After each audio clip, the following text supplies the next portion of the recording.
doing? Not a thing. You know, it's getting me down eating in these hamburger joints. One thing you gotta learn, eat where the truck drivers eat. They know the right spot. Say, I saw a funny thing up the road just now. Good-looking dame sitting in a car all alone. Yeah, what was she doing? That's just it. She wasn't doing nothing, just sitting there. I got a rule about women. If they ain't breaking the law, let them alone.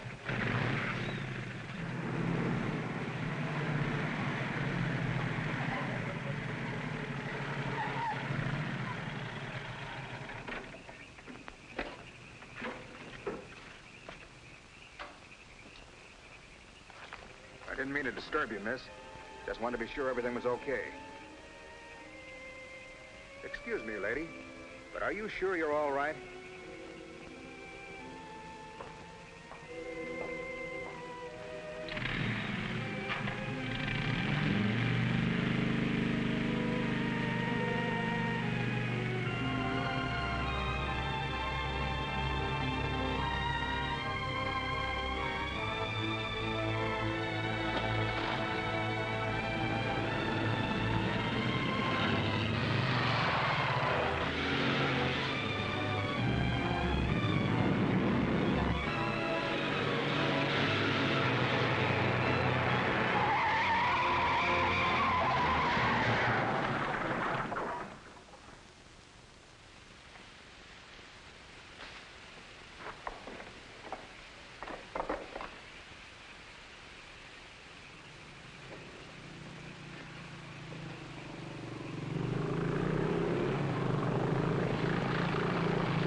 How is she?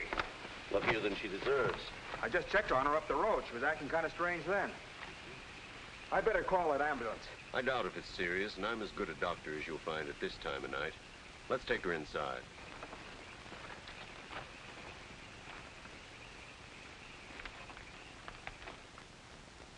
Well, no bones broken. Bruises, that's all. I think you better rest here for the night. I'm a little surprised. You're a beautiful young woman. You've been in an accident. You haven't asked for a mirror. Perhaps that fits with the way you were driving tonight. Perhaps you find the idea of living not very attractive. Is that any of your business, Doctor? As a matter of fact, it is my business. I happen to be a psychiatrist. I don't need a psychiatrist. You won't mind if I disagree with you. Here's a beautiful young woman, apparently well-to-do, apparently in good physical condition, who just doesn't care what happens to her. This is interesting. Not altogether unusual, but interesting. Of course, there are the obvious deductions. It's my life, Doctor, and I prefer to run it myself. And you don't want anyone to see inside it. Perhaps you don't even want to take a look yourself. Many women haven't the courage to face themselves, so they look for escape in one excitement after another. Half my patients are like that. But I'm not one of your patients. If you tell me how much I owe you, I'll be going back to town now. Very well. I'll drive you to the station.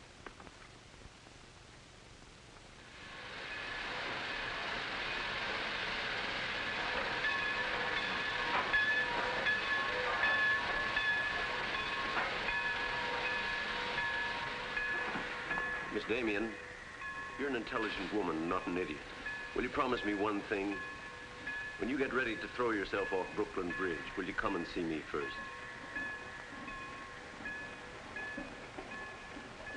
Goodbye, Doctor.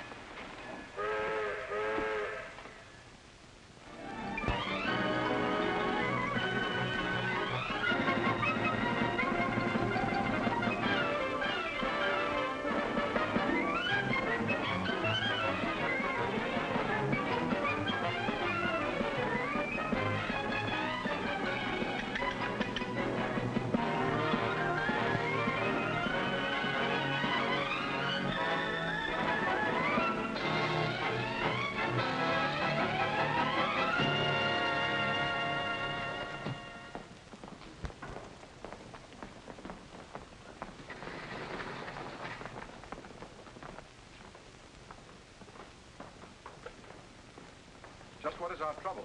That's what I want to know. Our trouble is Miss Damien. Miss Damien again. She's as pretty as a picture and as stubborn as a mule. But this time, there's a lot more involved than just her hand.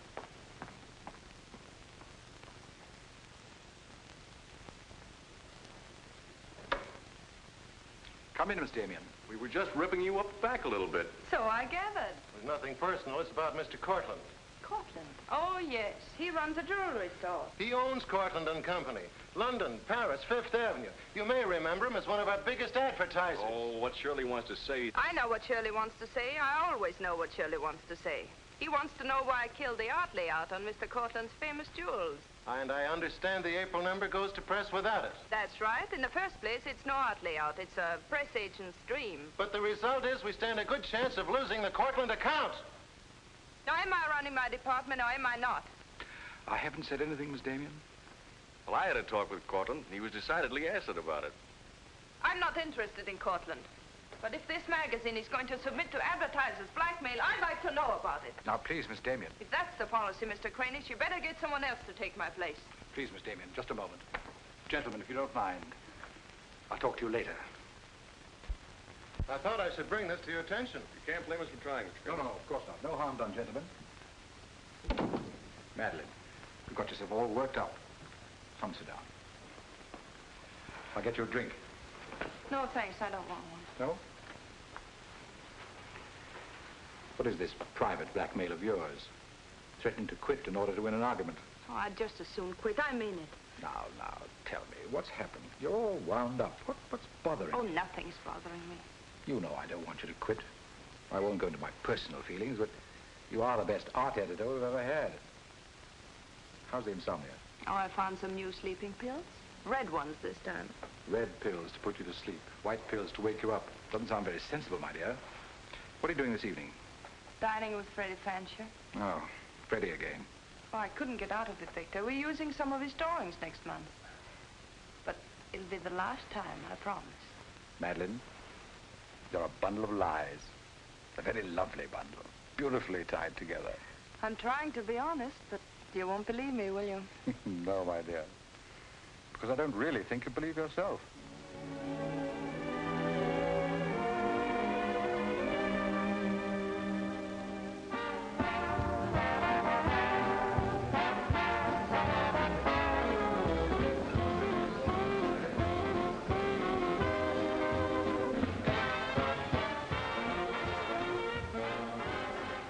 Why do you have to go back to that bore, Freddie Fancher?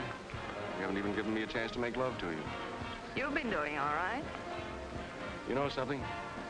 It's awfully hard making love to a woman who makes more money than I do. It'd be much easier if you made love to me. Would it? Oh. You're trying to give me the brush off, are you? Well, finally, we understand each other. Well, there you are, Freddie. There's your girl and no bones broken. I'll see you at the office, Madeleine. I'd join you if somebody asked me. Nobody's asking. Fair enough. Why do you have to dance with that pollywog? Look, I've told you not to drink. I always drink, particularly when I'm with you.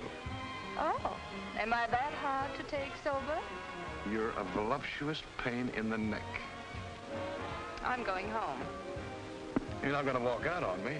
Come on, be yourself. I've told you I'm going to leave early. But you can't leave me just sitting here in the snow. I'm mad about you. In my own foul way. Good night, Freddie.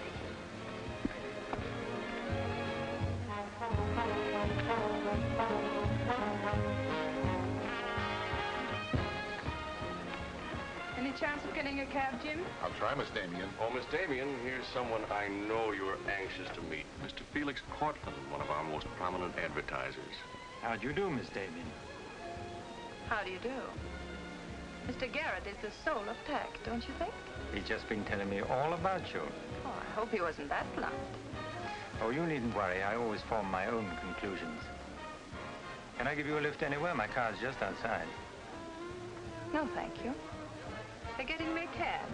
Oh, I'm very sorry.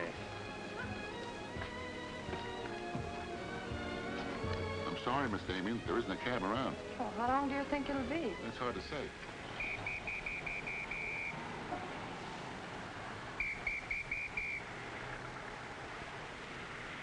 Are you sure you don't want a lift? Well, there doesn't seem to be any alternative. Good night, Mr. Garrett. Good night, Mr. Cortland.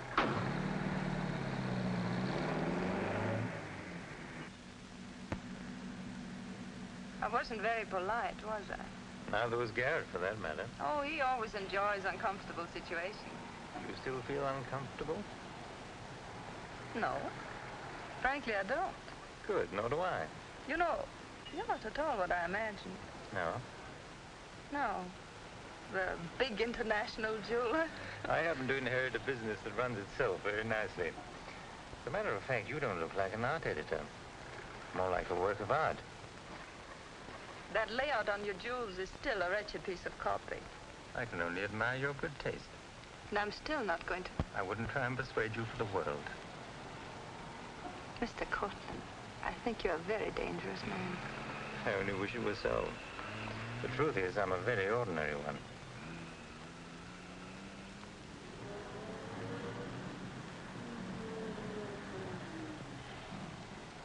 Oh, I'm sorry. I forgot to give you my address. It's my fault. I forgot to ask you. Won't you come in for a minute? No, I don't think so. Oh, but you really must see those jewels you've been insulting. They're much handsomer than the photographs. I'll need you in about 15 minutes. But I said I wasn't coming in. Oh, yes, so you did.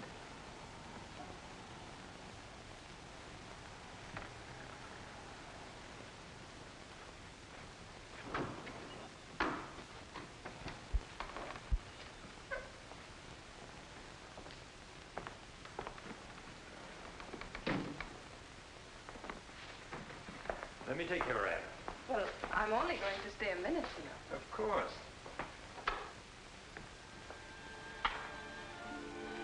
What a wonderful room. I've had this place a long time. In fact, I'm pretty disgustingly rich.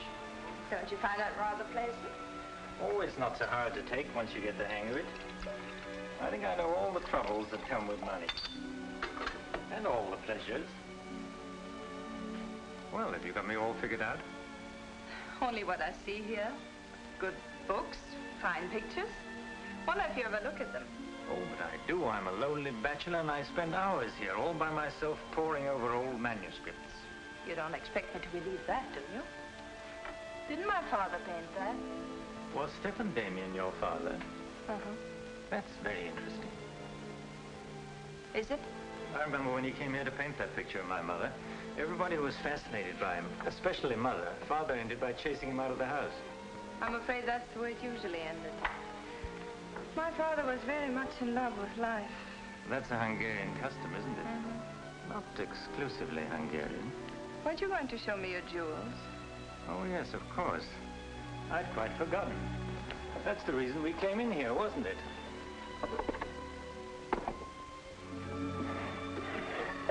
You ought to feel very flattered, Miss Damien. This safe is one of my darkest secrets.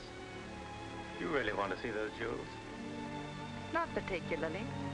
I can't tell a brilliant from a diamond. Not one person in 100 can. But then very few people are intelligent enough to admit it. Thank you. How about another drink? No, thanks.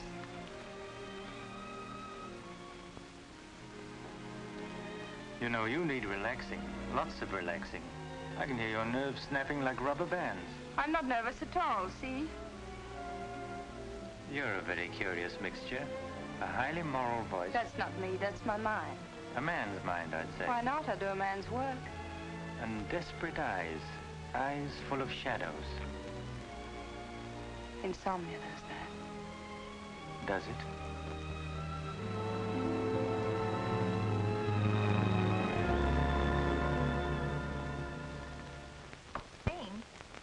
Miss Damien, give you her secretary. Miss Damien's office? No, Mr. Courtland, she's not here yet. Shall I have her call you?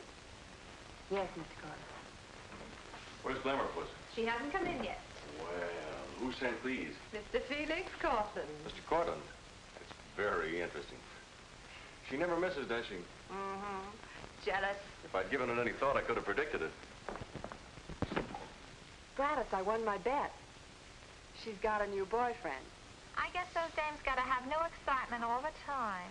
Yeah, here today, gone tomorrow. Personally, I don't see what she sees in it all. Is that any concern of yours? No, Miss Damien. I didn't hire you to gossip about my private life. No, Miss Damien. Go get your money. You're through.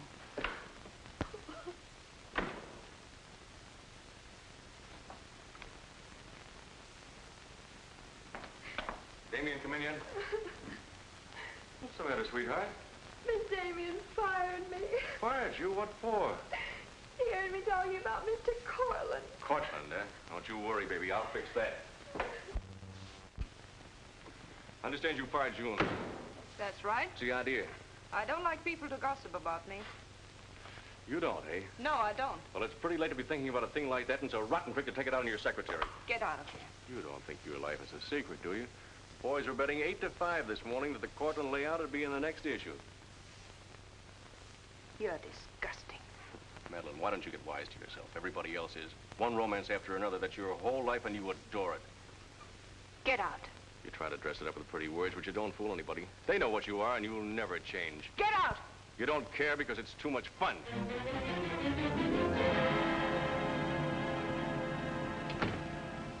It isn't true. It isn't true. It isn't true!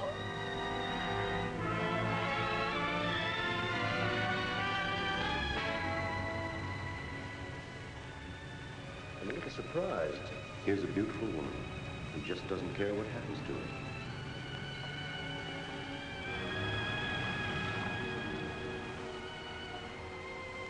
Many women haven't the courage to face themselves, so they look for escape in one excitement after another.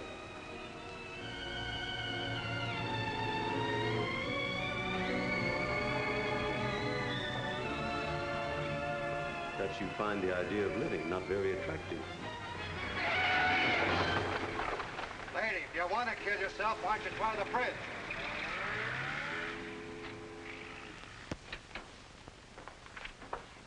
I'm glad I was right.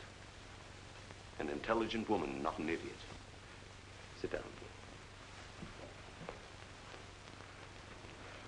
That's it. Now, if you feel like talking, just go ahead and talk. You're afraid, aren't you? Well, it's our job to find out why. To explore the shadows and throw light on what we find there. Then you'll be able to see yourself clearly and face yourself honestly. When you can do that, you won't be afraid anymore.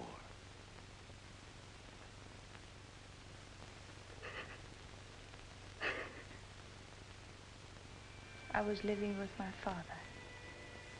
Mother had left him before we came to America. I was 10. And to me, the way he lived seemed romantic and wonderful. He was a successful painter, and women adored him.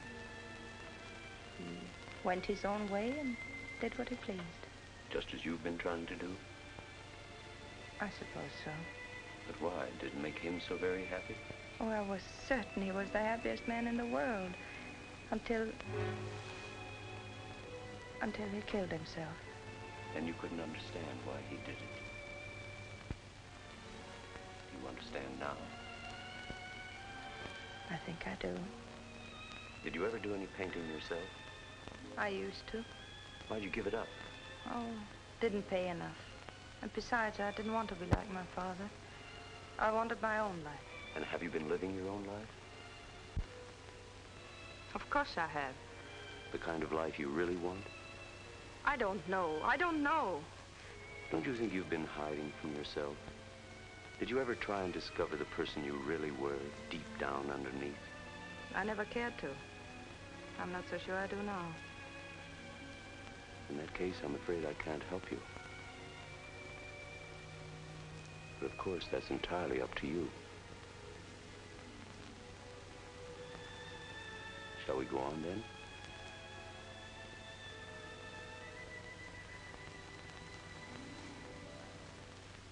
I was doing what I wanted to do. Paying my own way and making my own rules. Nobody was hurt. Nobody but yourself. And it didn't really make you happy, did it? Wasn't that because down underneath you knew there was something missing? Something important?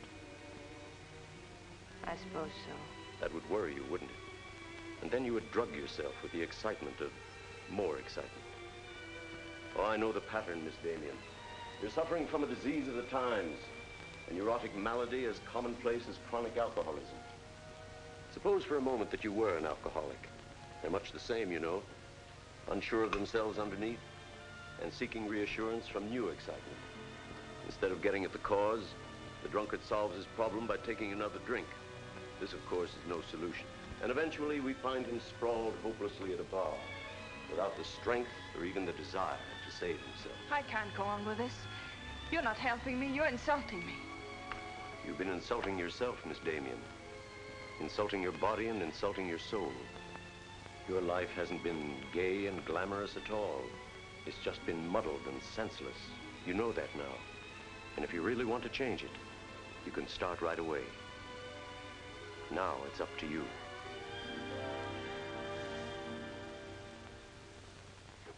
You can have my apartment, Ethel. The rent's paid till the end of the month. Darling, I feel like a vulture wheeling over your head. I'm not in, whoever it is. Miss Damien's office.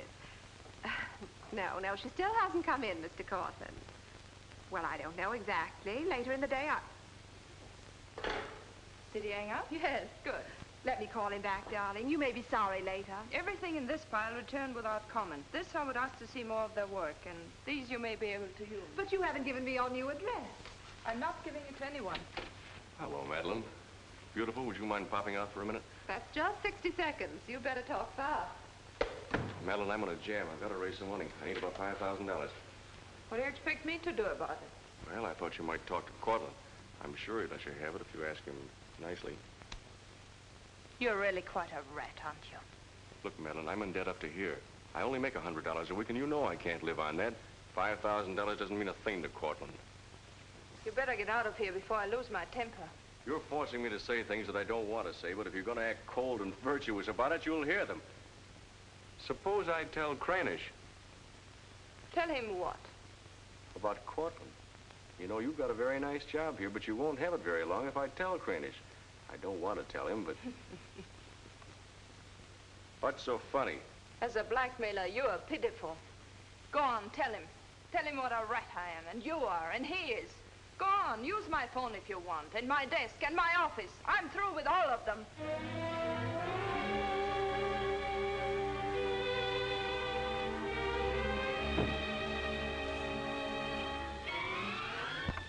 Boulevard magazine. No, Miss Damien hasn't been back. Just a moment, please. I'm sorry, she doesn't work here anymore. You might try at her home. Waldorf Apartments. Waldorf Apartments? Miss Damien? Oh, no, she gave up her apartment. Why don't you try the post office? Dahlgren? Dalton? Dalton? Damien. Here, Richard Caleb, 137 West 50th Street. Well, I've nothing to do except that Miss Damien has taken my advice as a doctor. She'd been living in an area of infection, and she's removed herself from it. I take it you consider me part of the general contamination. Now, you've come here for information, not diagnosis. I usually charge a fee for insulting people. I'm willing to pay for data of any kind. Yes, I gathered that. But I have nothing for sale. I suppose you're being very ethical, but I'd like to talk to Madeleine. In your presence, if you wish. Miss Damien is living under a different name in a different world. She told me to tell you, if you inquired, that she was busy growing a new soul. Now, would you please keep off the grass? Goodbye, Mr. Courtland. Goodbye, Doctor. Doesn't it ever worry you, playing the almighty in this fashion? Not particularly. I'm used to it.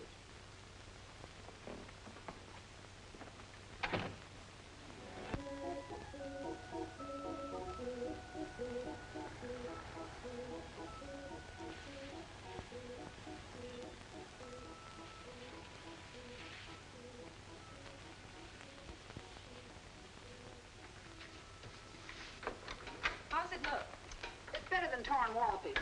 So you think I've talent, then? You'll do better after you get the hang of it. I only hope the new tenant will like it. Well, he seems awful particular. He's a floor walker at Macy's. Oh, well, you can always give it back to me.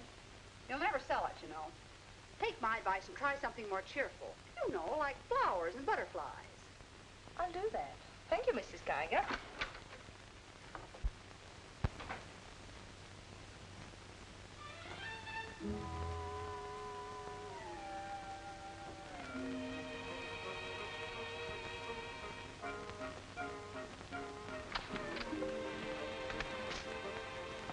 Thanks. You saved my life. Is this yours? Yes. Mrs. Geiger would scalp me if she knew I kept mice in my room. Well, why do you keep mice in your room? Oh, pathology is part of my homework. I really shouldn't bring these fellas out of the lab, but, well, I got kind of attached to this one. No, thanks again. Hey, women are supposed to scream. Aren't you afraid of mice? Well, no, but next time I'll scream.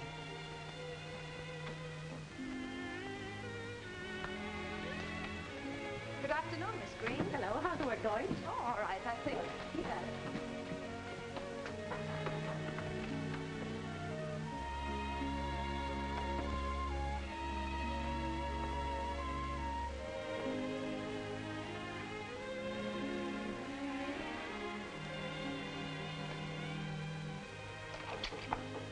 Come in. Hello. Hello. Say, you're an artist, aren't you? Well, I don't know. Oh, Mrs. Geiger said yesterday that you were. She's an authority if I ever saw one. I was wondering, could you do a job for me? Want your portrait painted? Me? Oh, no. No, nothing like that. I'm doing some research, and it has to be illustrated. Oh, what do you want me to draw? Nothing fancy, just blood cells and things. Sounds fascinating. Oh, it is, really. You see, it's a lot like... Oh, no, you'd be surprised. It really is fascinating once you get in it. Of course, I'm on a fellowship, and I couldn't pay you very much. Matter of fact, I couldn't pay anything till the first of the month. That'll be all right. Oh, fine. Swell. It's all settled then. I'll see you at my place about 6 o'clock. Oh, but couldn't I? Oh, sure you can. I just live downstairs. You know, the mousetrap. Oh, by the way, my name is Cousins. Mine is Dixon. Very glad to know you, Miss Dixon.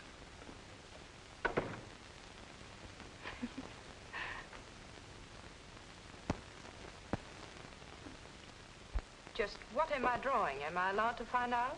Sure. Effect of anti-reticular serum on cell tissue.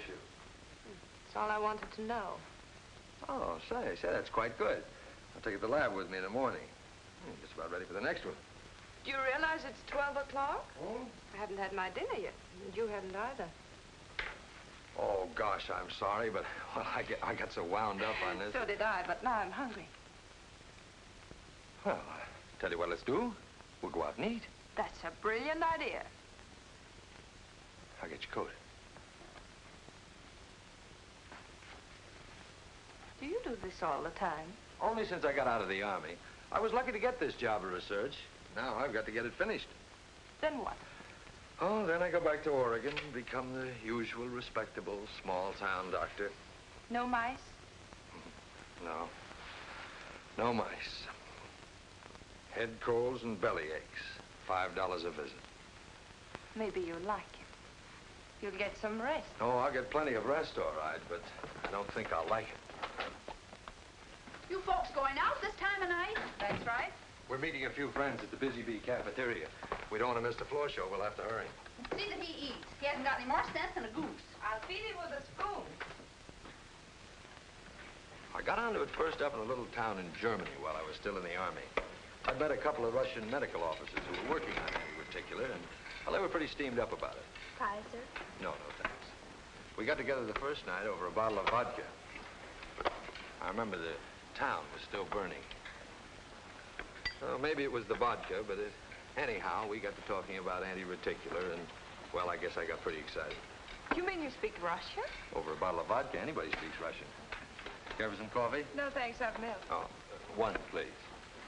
At any rate, I promised myself that night that just as soon as the war was over, I was going to do a job of this. You haven't stopped to eat ever since. That's an error I'm just about to rectify.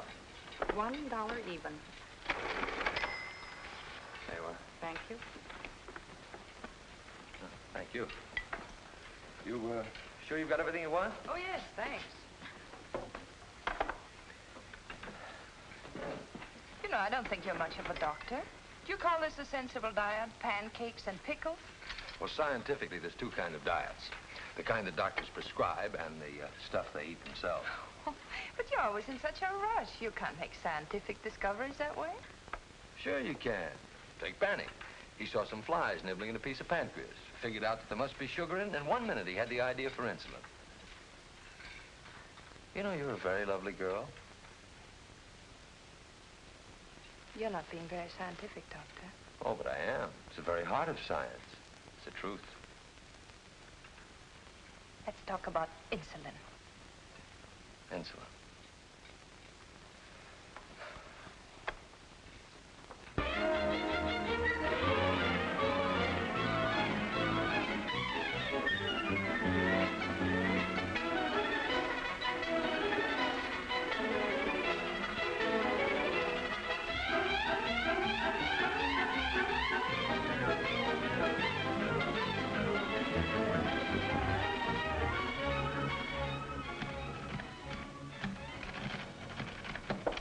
Come in. Hello. Hello. Say, did you buy these new manuscript covers? Yes, are they all right? Oh, sure, they're fine. How much they cost? Oh, nothing at all. Something like 20 cents. Oh, nothing at all, huh? You know you can buy a pair of good mice for 20 cents? David, I have some wonderful news. I just sold a picture. No fooling. Who bought it? The floor walker downstairs. He said it's almost as good as a photograph. Well, the man has great taste. Oh, I think it's wonderful. I'm proud of you. And I'm a little proud of myself, too. David Cousins on anti-reticular. Oh, David, it looks fine. It's important, isn't it? I mean, not just to you, but really important. Well, it won't cure all the ills of man or beast, but yes. Yes, I think it may be important. And I also think that I better hand it in before I start changing it again. Like to come along? Oh, could I? Well, sure, why not? I think you've been drawing blood cells long enough. It's time now for you to meet one of them face to face.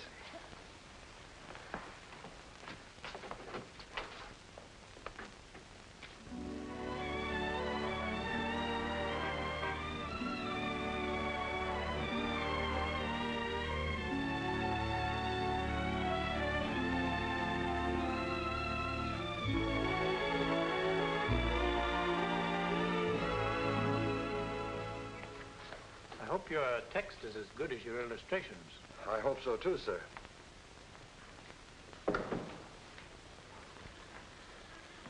Well, that's that.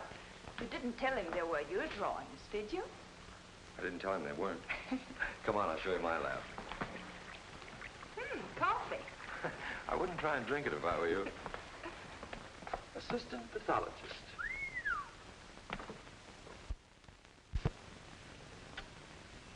Well, this is me. How do you like it? Oh, I think it's wonderful. But how do you find anything in this place? Been here for 6 months and I haven't lost anything yet. Doesn't matter anyway. The boss okays my research, I'll be out of here in a week. Back to Oregon? Yes, back to Oregon. All that way just to make a living. Is it as bad as all that? Oh, what's the use in kidding, Madeleine? I'm so much in love with you, I can't see straight. I haven't done any work in here for days. I just sit around waiting until I can see you. I know. Because that's just what I do. Wait to see you. Darling. Oh, darling, I never felt like this about anyone before. Tell me, when did you first know? Oh, when I first saw you, I think. Yeah, me too. I'll never forget you standing in that hall with a mouse in your hand. Only I didn't know then what was happening. I thought I had the flu. Will you marry me? Oh, David. Well, will you? We don't know each other. I mean, you don't know me. Oh, but I do. Of course I know you. Now, what do you want to know about me? David Cousins, M.D., University of Oregon, Captain Medical Corps Reserve, young, healthy, and very much in love. Will you marry me? Oh, please don't ask me now. Well, I've got to ask you now. I want to marry you now. Please give me time, David. I'm all mixed up. I'd like to go home now. All right.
You haven't answered a rather important question I asked you.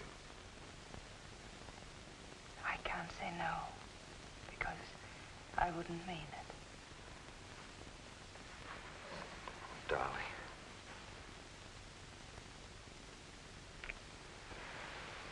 David, I do love you.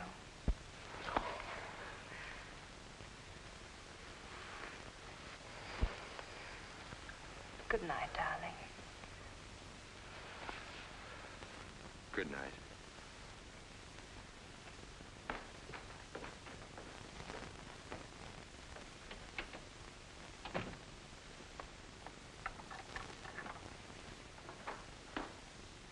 Hadn't you better close the door?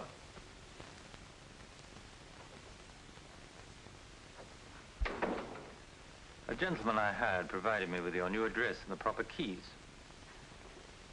Suppose someone had seen you. You wouldn't have cared, would you? I didn't think it mattered. You see, I expected to find you wretched and lonely, grappling with your complexes. Rather naive of me. Will you please go? Of course I'll go. But before I do, wouldn't you like to tell me about him? Why? I'm in love. Now, laugh if you want. I don't feel like laughing. I've always wondered if it were possible for people like you and me. And you think you've really got it? Love eternal, the fireside, the slippers, the whole thing? Yes, the whole thing. I'm very glad for you. And I think I'm a little sad for myself. You haven't told him, have you? Told him what? Well, about me, for instance. Why should I tell him? You're absolutely right. You shouldn't. Men prefer to keep their illusions, don't they? Please go. If you ever need me, you'll let me know, won't you? And don't call the past too many names.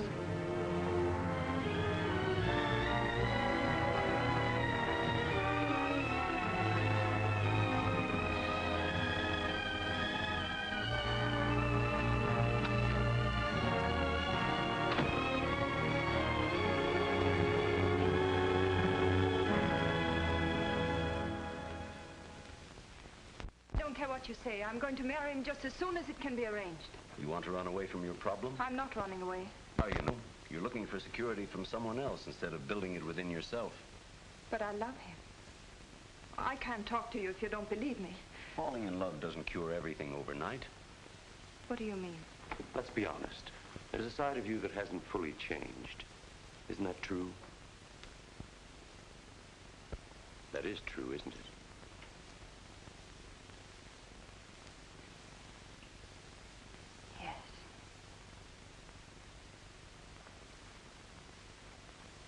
Have you still not told David about yourself? I couldn't tell him. You let him fall in love with an illusion, with someone who doesn't exist. I could never tell him. He might stop loving me. Isn't that a risk you'll have to take? You're being very careless about it. You can't build a lifetime relationship on a lie. If you're really in love, you'll tell him. With the others, it was different. But if you love him... Will you please stop saying if? How many times must I tell you I love him? But real love is a sharing. If you're strong enough to face this yourself, you're strong enough to face it with David. Oh, I can't do it. I can't risk the only happiness I've ever had. That's up to you, Miss Damien.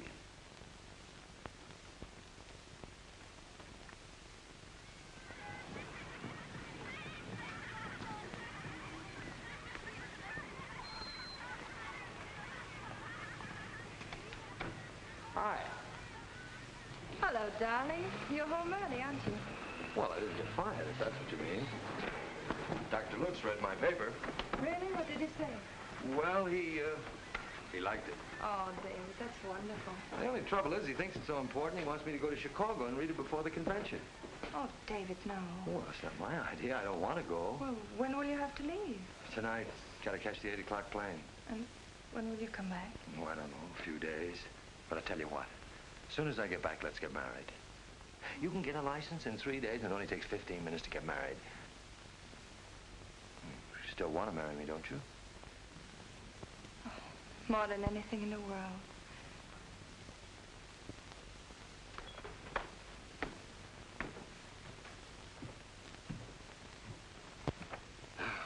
You know, I'm going to feel kind of silly at that convention. Of course, it's a great honor and all that, but you realize that I'll be talking before some of the biggest men in the field?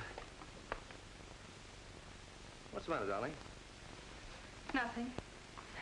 I was just thinking how I'd feel if you didn't love me. Oh, don't be silly. Not a chance. David, could you ever stop loving me? Well, that's really a gruesome thought. Of course not. Even if there was a reason? The world is bothering you. Nothing. I just wanted to be sure. Sure about what? That you loved me and not an illusion you built up about me. Scientists can't believe in illusions. I believe in you. You're the best thing that's ever happened to me. 4 shirts. I wonder if that'll be enough. Come to think of it, it'll have to be. That's all I've got. Socks? Well, that just about does it. Madeleine, was there something special on your mind? Something that you wanted to tell me? Just that I love you, that's all.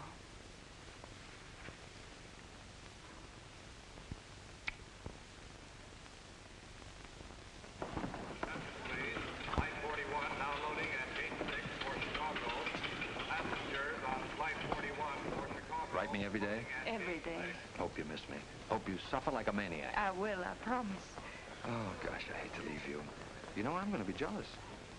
Jealous of what? Oh, I don't know. Nobody, everybody. Just jealous. Darling, I belong to you. Don't you know that? I'm only alive because you love me. We'll be married the minute I get back. Well, look who's here. If it isn't Madeleine. How are you? It's been a long time. David, this is Mr. Garrett. I used to work with him on a magazine. Howdy, Garrett. I quit the racket, though. Or perhaps the racket quit me. Garrett's doing some confidential work for me now. How are you, Miss Dixon? This is Mr. Courtland, David. Dr. Cuss is my fiancé. You're a very lucky man, Doctor. I think so. Well, goodbye, Miss Dixon. My congratulations to you both. Oh, thank you. Good night. Good night. I don't believe a minute of it, do you? Garrett, you're a very cynical man. You don't believe in true love. You don't think Madeleine does either, do you? I don't know, but I've always been fascinated by miracles.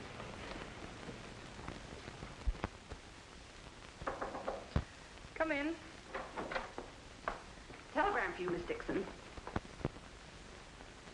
I thought I'd bring it up myself. I thought it might be important. The news? He won't be back till Friday. That's men for you. You never can count on them. Oh, I forgot. A doctor somebody called you, said you were to call Miss Ethel Royce. She's been trying to get in touch with you. Friend of yours? Yes. I suppose you got your own reasons, but you ought to get out and see your friends, instead of sitting in this room all day and all night. Thanks, Mrs. Geiger. None of my business, mind you.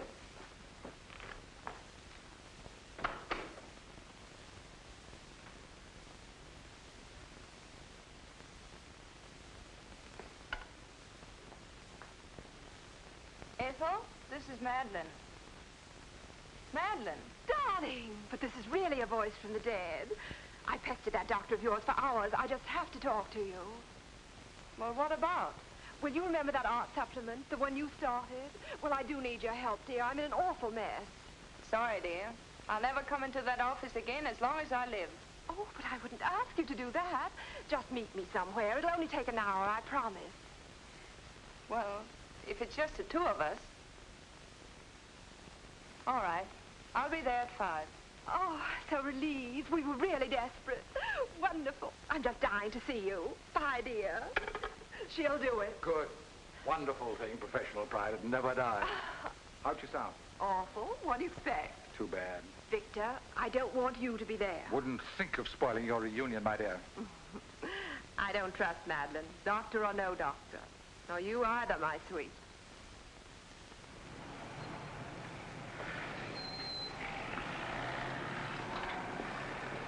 Hello, Miss Damien. Glad to see you back. Glad to see you, Jim.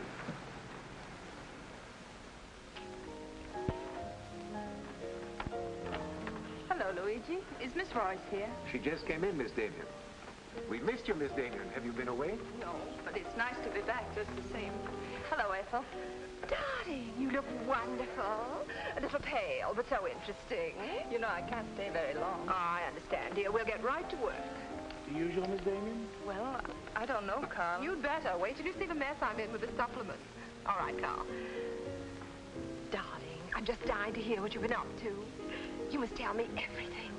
but there's nothing to tell. Come on, let's go to work.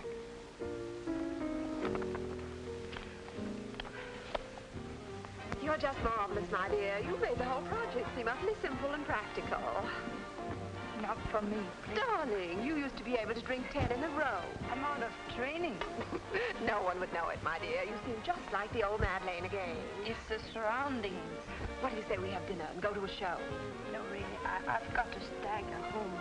Madeleine, my dear, this is a surprise. Victor, hello. What good fortune running into you like this? Do you mind? Don't let him fool you, Madeleine. He heard me making the date with you. It's true, but I'll deny it. Frankly, I wanted to have a look at you. You look very dashing for a hermit. Thank you. We've all missed you desperately, haven't we, Ethel? As though our little hearts would break. What about a drink with your old boss? Please. 3, whatever it is. I've got all the data we need on the supplement. Good. What about the data on Madeleine? No data. Now, if you'll excuse me, I You really can't go now. Look who you'll run into. He's seen you. Mr. Garrett no longer graces our staff. What happened? He got to be utterly gritty. Say nothing of a slight discrepancy in his accounts. Mr. Garrett believes that the world owes him a gay life, no matter who pays for it. Well, hello, stranger. How are you? Wonderful. Nobody here seems particularly glad to see me. Should we be? Oh, well, it's been nice knowing you. There goes one reason for my ivory tower. What? Darling, I'm constantly running into men who adore you. Slews of them. Hated them all. I know what you're thinking. I had an odd way of expressing my distaste. Not odd, darling. Shall we say just, moody? Well, here's to memory.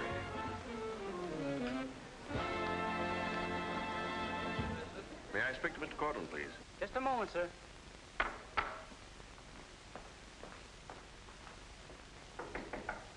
Just a minute.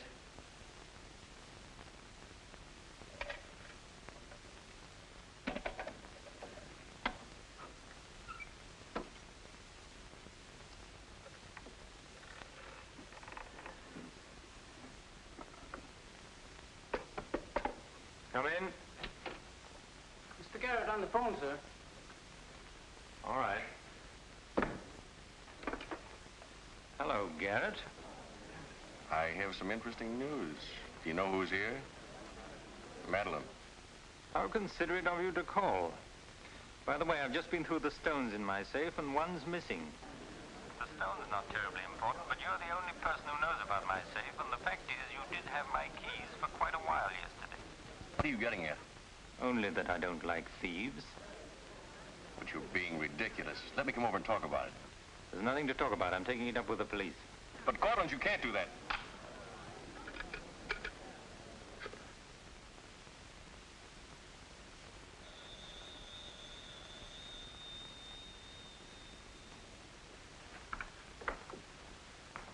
Mr. Garrett again, sir. Tell him I've gone out. I'm sorry, Mr. Cortland has just left.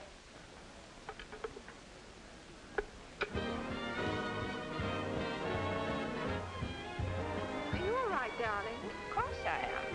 You're not going to disappear again. Oh, yes. Back to my treetop. It's raining. Let me drive you home. Oh, no. Ethel wouldn't approve.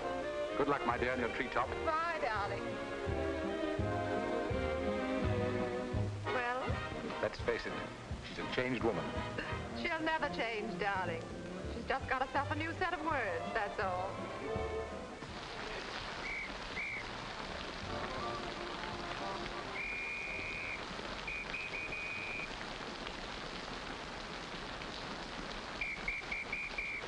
Madeleine. Hop in. No, thanks. I'm waiting for a cab. Don't be silly. There are no cabs. You'll get drenched. Please. I'll drop you off. I'm going home alone. Come on, in you get.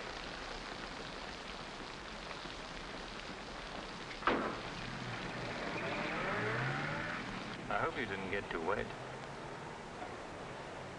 Your concern is touching. Quite a coincidence finding you in the rain.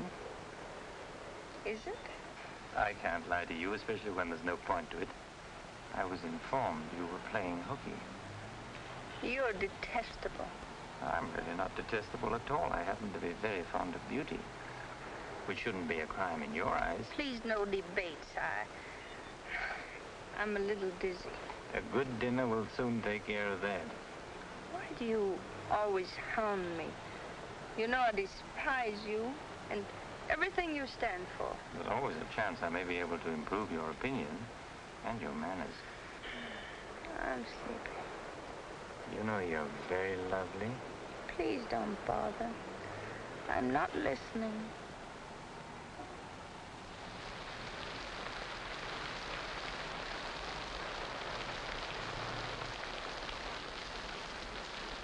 Where are we? Don't you remember you visited here once upon a time? You're foul. You said you were taking me home. You forgot to mention the subject. A significant omission, as your friend Freud would say. Come on, I'm getting soaked. That launch you. I'm going home. Right after dinner. Think how wonderful you'll feel when you slap my face.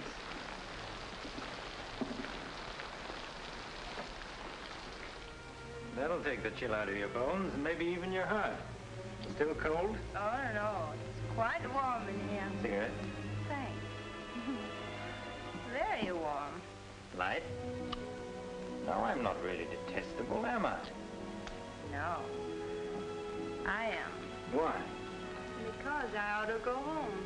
In this rain, you mustn't even think of it. You see, you are detestable. And you've been very annoying for months. Madeleine, we belong together. You know that. No, I don't know that. Of course you do. We feel the same way about life. You're not making sense, Mr. Courtroom. Why make sense? Doesn't this make more sense than talking and lying? No sense at all. Then what would you call it, darling? Stupid. Madeleine, you're wonderful. Stupid. You're sweeter than ever. I'd better see who it is.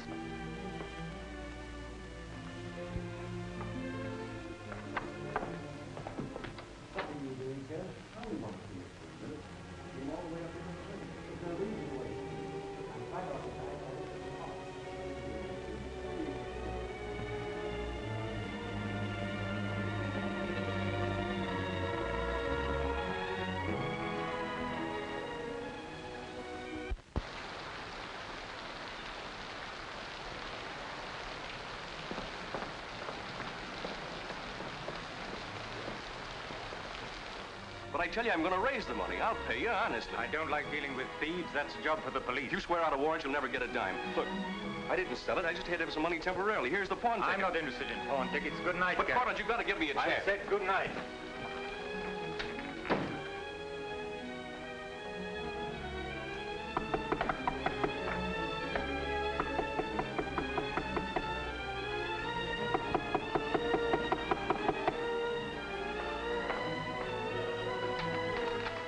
Let me talk to you. Let me explain this. You stupid fool. I'll have the stone back. I'll get it to you. I promise I will. All I need is a little more time, just a couple of weeks. What are you doing? Phoning the police. You can't do that. I'm not going to let you ruin me.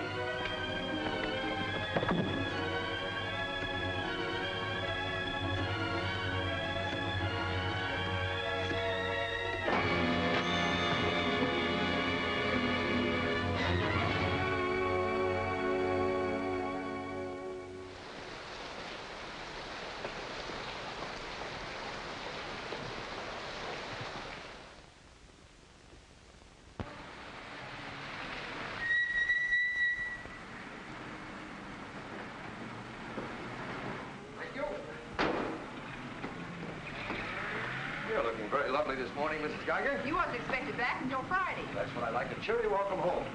Miss Dixon upstairs? I haven't seen her this morning. Who is it?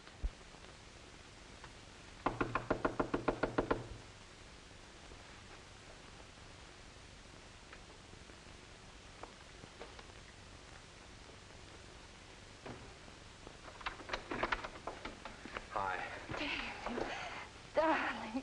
Oh, I couldn't wait till Friday. I just said my little piece and ran out on them. Oh, I needed you so badly. I feel lost without you. Don't ever leave me again. Oh, that you can depend on. Say, I've got big news. I'm a success. Oh, tell me all about it. I wonder what's the matter with you. You don't look very good. Come on, I think you better get back in bed. Now then, first, I don't have to go back to Bellyaches in Oregon. You're not marrying a small-town country doctor, young lady. You're marrying a promising young research scientist. At least that's what Dr. Broder says, and he ought to know. He's got a long white beard. Oh, darling, I'm so proud of you. I think I'll take your temperature. Gee, I wish you could have been there. When I finished reading my paper, they all got together and offered me my own laboratory in California. I still can't believe it. There it is, right in the paper. You'll find it on the bottom of page 10.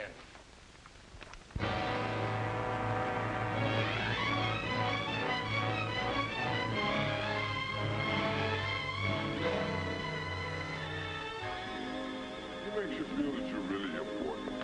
You know what he said to... Madeline. Madeline, what's the matter? Oh, darling, you're cold as ice. You've got a chill. You stay right here. I'll be back in a minute. Oh, don't go. Don't leave me. I'll only be a second. I want to get a hot water bottle and some more blankets.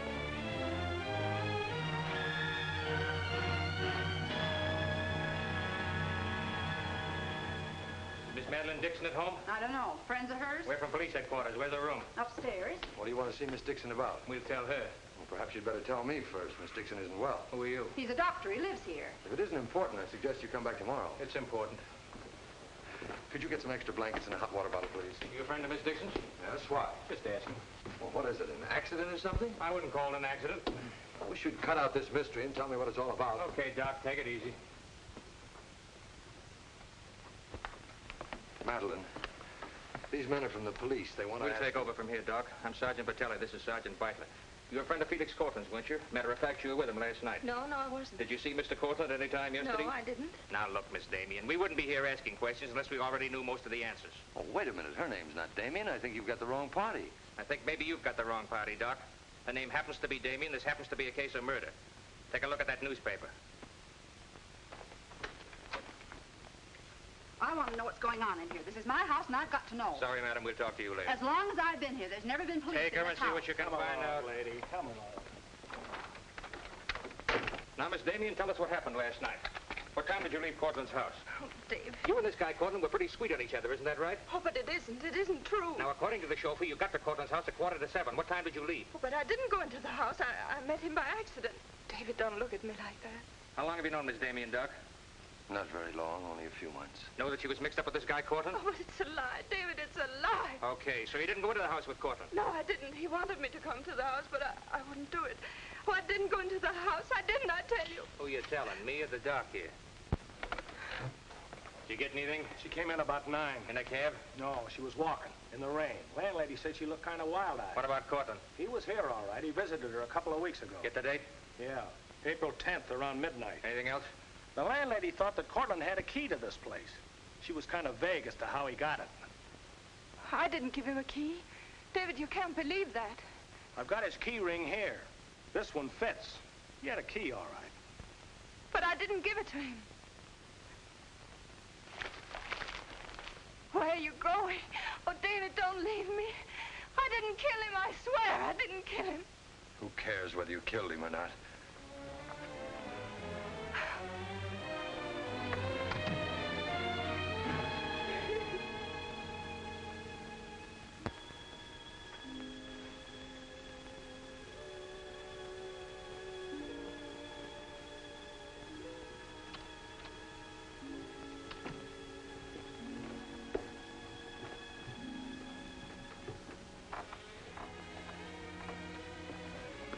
Could I see him for just a minute? Well, it isn't regulations. Okay, 60 seconds. David, please listen to me. You lied to me. You've always lied to me. But I'm not lying now. I didn't want to go with him. He said he'd drive me home. And he made love to you, didn't he? Oh, don't deny it. Of course he made love to you. He had a key to your room. I should have told you many things. I tried to, but I just couldn't. If this thing were so innocent, you would have told me. When I said I was in love with you. When I asked you to marry me. I was afraid, David. I was afraid you wouldn't understand. You bet I wouldn't. Before I met you, I was horrible. But you changed all that. You made me sane and happy. Why keep on lying? You tried that upstairs and it didn't work. Look, I was in love with you. All right, I made a mistake. I thought you were something wonderful and you turned out to be something else. So let's just forget about it. The only thing that you can do for me is let me alone. I love you, David. I'll always love you.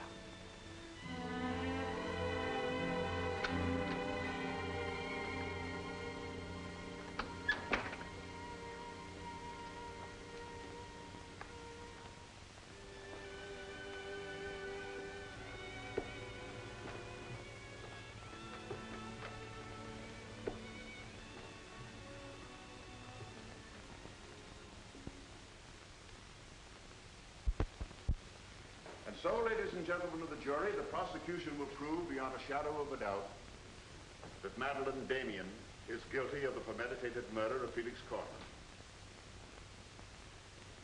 We will prove that she was in his apartment the night he was murdered. We will prove that her fingerprints are on the table lighter with which he was murdered. And we will prove further that she had a motive for the murder. For after all, this is a very simple story. To one man, Dr. Cousins, she was a pure and noble woman. To the other, Felix Courtland, an irresponsible light of love. Too self-indulgent to be faithful to the man she wanted to marry. Too weak and lacking in character to break with Courtland. Her twisted soul was bent on a heartless deceit. To make one man believe what all others knew to be a lie. And when Courtland threatened to expose her, she went to his apartment to plead with him in the only way she knew. She embraced him. She made love to him.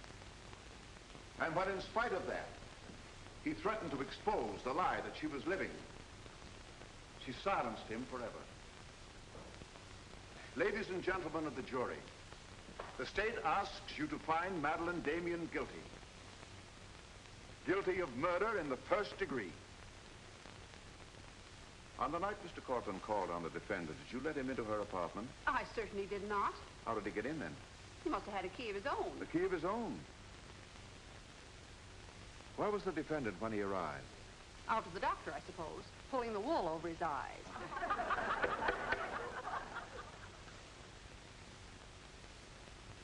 Thank you, Mrs. Geiger. Your witness, Mr. Mitchell. You've got to let me cross-examine her. No questions. Miss Damien, I can't defend you properly if you won't let me. We've got to put up a fight. Fight? What for? And now, Mr. Garrett, just what was the nature of the work you did for Mr. Courtland? Well, most of it was personal. Confidential secretary, I suppose you'd call it. And in that capacity, you were in a position to learn a great deal about his private life? Yes, of course. Did Mr. Courtland know that Miss Damien was lying to Dr. Cousins and concealing her true character from him? I'd rather not answer that question, Mr. O'Brien. You see, both Miss Damien and Mr. Courtland were friends of mine. Yes, I understand. Well, let's get back to the meeting at the airport. What was the attitude of the defendant when Courtland saw Dr. Cousins? She was embarrassed, naturally. Yeah. She was embarrassed, naturally. Thank you. Your witness, Mr. Mitchell. I've got to cross-examine. If I don't, we haven't a chance. Don't ask him anything. No questions. Were you a close friend of the defendant? Yes, I was. Did she confide in you on matters of a personal nature? Yes, she did. If you were asked in this court, do you think you could recall any of those intimacies? I could recall some of them in no detail. Your Honor, I object. Objection sustained. Well, let me ask you this, Miss Royce. Would you say in general that men found Miss Damien attractive? Definitely. And would you say that Miss Damien found men attractive to her? I'm afraid I most certainly would. You would? What were the relations between Miss Damien and her former employer, Mr. Cranish? They were friendly. In your opinion, was there anything more than friendly? I object, Your Honor. The question calls for the conclusion of the witness and is prejudicial. Objection sustained. Dr. Cousins, I'm Dr. Caleb. Miss Damien's a patient of mine. I don't happen to think she's guilty of murder, do you? No, I don't. She may be guilty of other things, but in there she's being tried for murder. And she won't even defend herself. She's got a pretty good lawyer, hasn't she? She needs your help, Doctor. In her own mind, she's not on trial for murder. She's on trial for those other things. And it's not the judge who's trying that case, it's you. I don't want to be rude, Doctor, but I don't think you know what you're talking about. I'm sorry to disagree. You see, I've been treating Miss Damien for some time. I happen to be her psychiatrist. Dr. Caleb. I'm sorry to have bothered you, Doctor.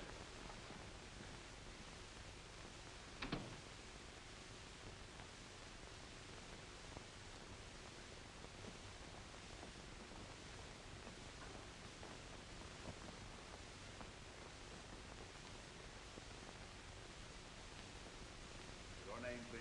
Richard Caleb. You're a psychiatrist? I am. Miss Damien came to you as a patient? Yes. Did she come of her own free will? Yes, of course. Isn't it true, Doctor, that people do not go to a psychiatrist unless they consider themselves, well, shall we say, not well balanced? In general, that's correct. As a matter of fact, wasn't Miss Damien on the verge of committing suicide when she made her first visit to you? Your Honor, I object. Well, no matter. We'll prove that by other witnesses. However, is it not true that people who come to you as patients come with problems? Objection. Objection overruled. Well, Doctor? There'd be no point in their coming to me if they didn't have problems. So the defendant came to you with a problem. Do you mind telling us, Doctor, in your opinion, just what was Miss Damien's problem? That is a confidential matter between doctor and patient. I'm afraid I can't discuss it. Well, during the course of your treatment of Miss Damien, did you ever discuss her relationship with Dr. David Cousins? Yes, we did. Well, bearing in mind the fact that she's engaged to be married to Dr. Cousins, do you think she was as frank with him as she should have been? As a matter of fact, I urged her to tell him everything. And did she? Not to my knowledge. Well, why not, Doctor? Why didn't she? I'm afraid you'll have to ask Miss Damien about that. Did you ever meet Dr. Cousins? Yes, just a few minutes ago.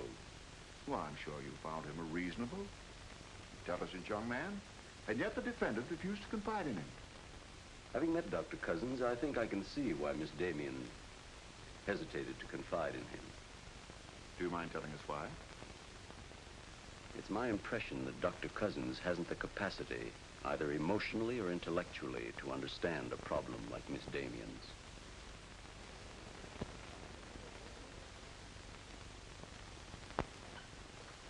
How's the trial going, Doctor? Not very well, I'm afraid. There's a Dr. Cousins in your office. Oh? He said you weren't expecting him. As a matter of fact, I was expecting him. Hello, Doctor. Sit down, relax.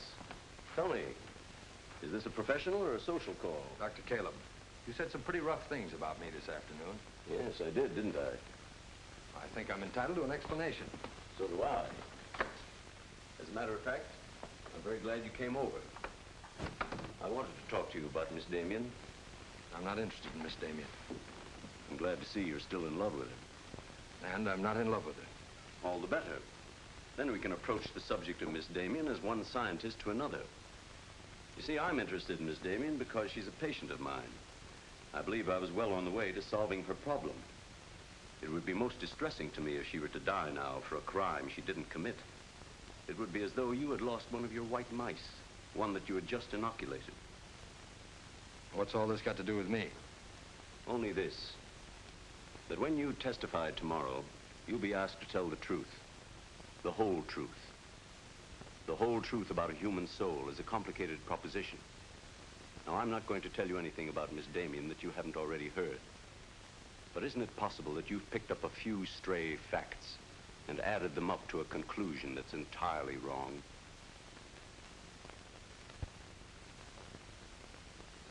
Won't you sit down, Doctor?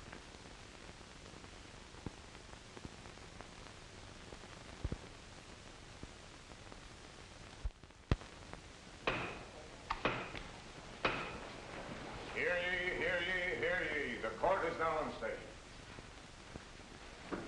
Call your next witness, Mr. O'Brien. Dr. Cousins, please. This'll be their last witness. You've got to let me put you on the stand. I tell you quite frankly, Miss Damien, if you won't testify, you haven't got a chance. Raise your right hand. You solemnly swear to tell the truth and the whole truth, nothing but the truth, so help you God? I do. Please be seated. Your name, please. David Cousins. Under what name did you know the defendant? Madeleine Dixon. Did she ever tell you her true name? No, sir. Did she ever lie to you about her identity? Yes, sir. How long did she continue to lie to you? Till the morning the police came. Did she ever tell you about her relations with Cortland? No, she didn't. You proposed marriage to the defendant and she accepted you? Yes, sir. And still she didn't tell you about Cortland? No, sir. When did you first know of the true relationship between them? The same morning, the morning the police came. Oh, I see. Then from the moment you met her until the day she was taken into custody, you didn't know the truth about her character. I object, Your Honor. Mr. O'Brien, haven't you covered your point? Well, Your Honor, I'm merely trying to clarify for the jury the true nature of the defendant's motive. Proceed. Thank you. One more question, Dr. Cousins. If you had known the truth, would it have affected your love for the defendant? Your Honor, I must protest. Let him answer. Objection withdrawn. And now, Dr. Cousins, if you had known the truth, would it have affected your love for the defendant?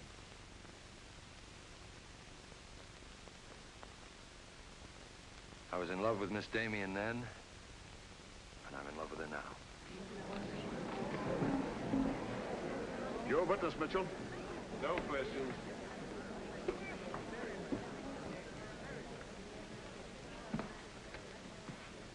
Did you really mean it? Yes, I really meant it. I can't believe it. Now will you let me put you on the stand?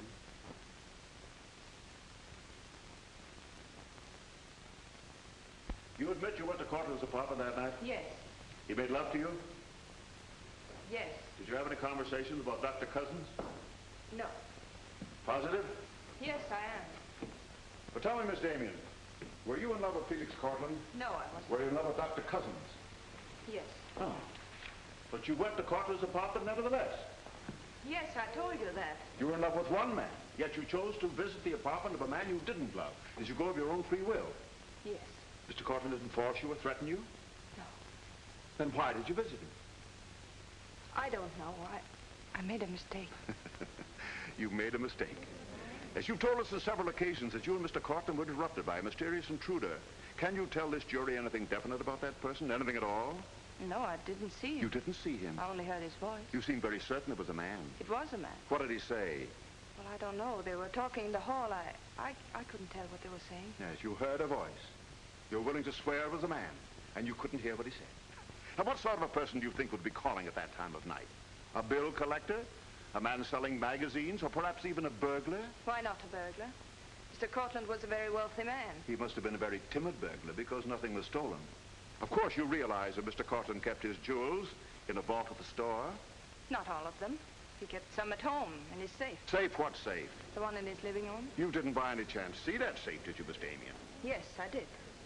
The court, please. This is the first we've heard about a safe. I asked for a recess to examine the apartment. Well, Your Honor, we've been all over the apartment. But if there is a safe, and if it has been robbed... Gentlemen, court is adjourned until tomorrow morning.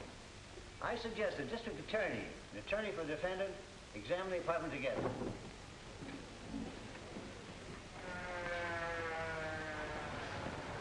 What about this safe, Mr. O'Brien? What safe? How about some pictures on the inside, Mr. O'Brien? You boys better wait outside. I may have a statement for you when I come out. Mr. O'Brien. Huh? Mind if I tag along? I don't know why you're sure. The fine witness you turned out to be. Couldn't help that, sir. All right, Garrett, where's the safe? Me, Mr. O'Brien? I don't know of any safe in here. I didn't think you did. If you want an unbiased opinion, I don't think there is a safe. Well, here's the learned counsel. Perhaps he knows. Where's the safe, Mitchell? My assistant's checking the location with Miss Damien. He'll be along in a minute. Oh, you're on a dead one. While we're waiting, maybe Mr. Garrett could tell us where the safe is. I've asked him, he doesn't know. I don't understand that, Mr. Garrett. You were very close to Cortland, weren't you? That's right. I'm sure if there was a safe in here, I would have known about it. At least I would have seen the key to it. The answer's very simple. There is no safe. What did you find out? I got the dope on it, Mr. Mitchell. Splendid. It's over here in this bookcase. You were wrong for once, Mr. O'Brien. Could be. What do you know about that? Have you got Cortland's keys? There they are. Thank you. That looks to me very much like a safe, Mr. O'Brien. Yes, it does, doesn't it? But not like a safe that's ever been robbed. I don't think a good burglar would leave those behind. Well, I guess we're right back where we started from. Well, I've seen all I want. How about you, Mitchell? You win this round. Lock it up, sir. Yes, sir. See you in court, gentlemen. I'll give you a lift, Doctor. No, thanks. Sergeant, I have some papers here of Mr. Cortland's I'd like to put in order. Do you mind if I stay? It's all right with me. We're finished with the place. Thank you very much. Anything I can do for you, Doctor? Oh, I was just curious about something. I've never seen a safe like that before. One that operated with a key. Come to think about it, I guess I haven't either. Normal assumption about a safe is that the lock works on a combination. Yes, I guess most of them do. I was wondering how you knew that this one worked with a key. You said you'd never seen the key to it. Did I say that? Uh-huh. I guess I must have said something I didn't mean. Oh, I see. There could be another explanation. Really? Yes. That you were lying when you said you'd never seen the safe before. You're not serious, are you, Doc? I'm a scientist, Mr. Garrett. When we get hold of an odd fact, we consider every possible explanation. We make some of our most important discoveries that way. Well, it must be fascinating work. Yes, it is. Suppose I had known about that safe, which I didn't. What would that prove? Frankly, nothing. But it does suggest a theory. You were very close to Cortland. You knew about the safe. Maybe the safe was robbed. Perhaps he found out about it. He was quarreling with a man in the hall the night he was killed. Maybe that man was you. That's a very interesting theory. Yes, isn't it? Well, as I said, I'm a scientist. When we hit on a theory like that, the next thing we do is to test it. That's all I'm doing. I see. Then you won't mind having a little talk with the police? Why, no. Why should I? Fingerprints. But then, of course, if you've never seen the safe before, you won't mind them checking it for yours. Oh, certainly not.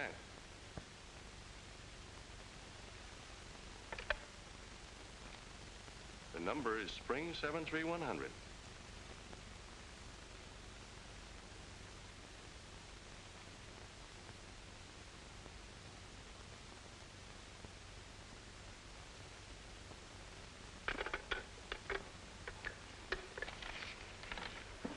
Okay, Doc. No hard feelings. Don't you think this sort of thing is rather out of your line, though? I guess maybe you're right. Bye, Doctor. Goodbye.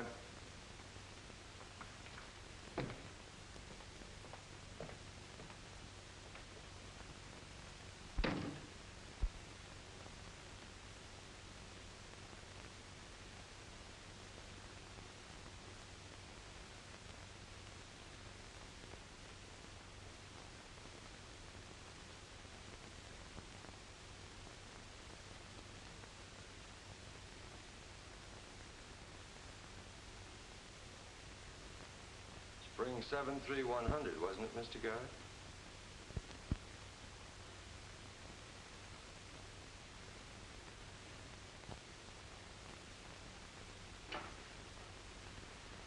I guess maybe I underestimated you, Doctor.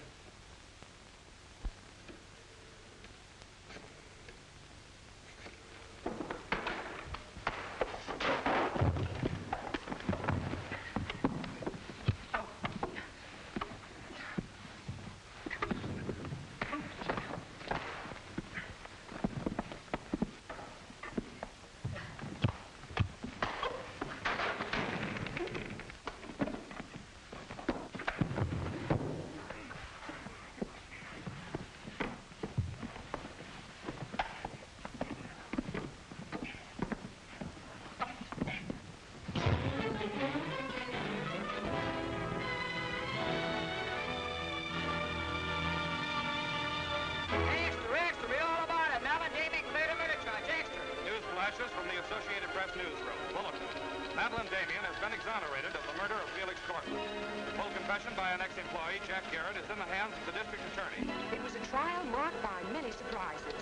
Notably, the beautiful defendant's startling disclosure of the jewel vault hidden in the apartment of the late diamond importer. So beautiful Madeleine Damien goes free, and Broadway is tipping its hat today to the young doctor who engaged the murderer in a battle royal. Mrs. Geiger, I've been looking for Miss Damien. Have you seen her? She's gone. She asked me to give you this. Gone? Well, where did she go? I couldn't get a word out of her, but I know she left the airport more than an hour ago.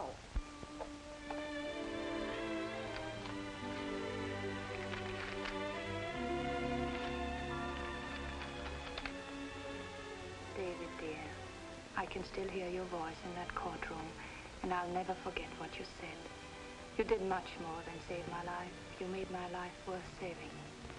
I can't bear to tell you how much I love you and want to marry you. But right now, that wouldn't be fair. I'm going away for a while. I want to be terribly sure, after all this, that I can really be the kind of person you once thought I was. Maybe after a while that will be possible. And then, when we're both sure, David, please ask me again. Goodbye, my darling.